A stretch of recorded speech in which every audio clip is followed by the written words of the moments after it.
Open பண்ணாத இன்ஜினா ஷீல்டாக வாங்கினோம் அப்படின்னா பக்காவாக இருக்குன்னு சொல்லி நிறைய பேர் நினைக்கிறீங்க. ஒரு கஸ்டமர் செகண்ட்ஸில் ஓப்பன் பண்ணாமல் ஷீல்டை வாங்கி போட்டிருக்காரு. அந்த இன்ஜினோட நாய்ஸை நீங்களே கேளுங்க.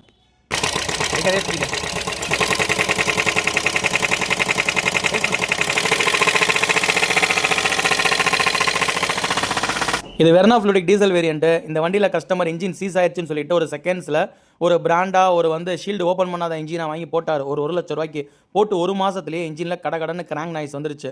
கேட்டதுக்கு அதெல்லாம் ஒன்றும் பண்ண முடியாதுங்க, நீங்கள் வண்டி வாங்கிட்டு போயிட்டீங்க, ஆயில் இல்லாமல் ஓட்டிருப்பீங்க அப்படின்னு சொல்லிட்டு அவங்களை திருப்பி அனுப்பி விட்டுட்டாங்க. செகண்ட்ஸில் வாங்குற இன்ஜின் எவ்வளோ தேய்மானம் ஆகிருக்குன்னு நமக்கு பிடிங்க தெரியும். பழைய இன்ஜின் தான், அதுக்குள்ளே எப்படி இருக்கும் நம்மளால் கணிக்கவே முடியாது.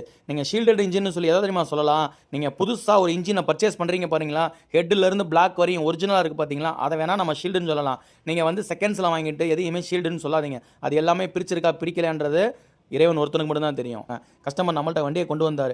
நம்ம அவங்களுக்கு பிரித்து பார்த்தோம்னா கிராங்க் ஷாஃப்ட் இன் ஷாஃப்ட் எல்லாமே பிடிச்சிருச்சு. அதுக்கு பிறகு நம்ம அவருக்கு வேறு கிராங்க் ஷாஃப்ட் போட்டு கனெக்டராடு போட்டு பிஸ்டனு ரிங்ஸ் லைனர் இது எல்லாமே அதாவது கோயட்ஸ்ன்ற ஒரு கம்பெனி இருக்கும், அதை போட்டு பக்காவாக ரெடி பண்ணி அவருக்கு இப்போ நம்ம ரெடி பண்ணுறோம்.